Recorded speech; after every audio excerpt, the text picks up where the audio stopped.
यंदा चौथा श्रावणी सोमवार 26 ऑगस्टला असणार आहे। या दिवशी जन्माष्टमीचा योग सुद्धा जुळून आलेला आहे।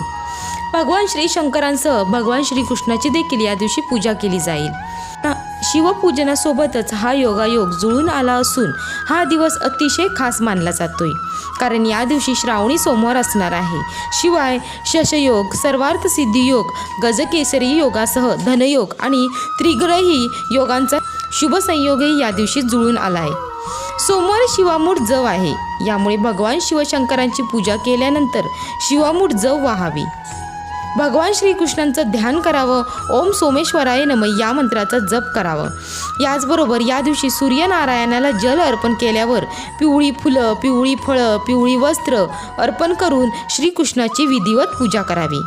अशा प्रकारे चौथ्या श्रावणी सोमवारी जन्माष्टमीसह जुळून आलेल्या 4 शुभ संयोगात भगवान शंकरांना आणि भगवान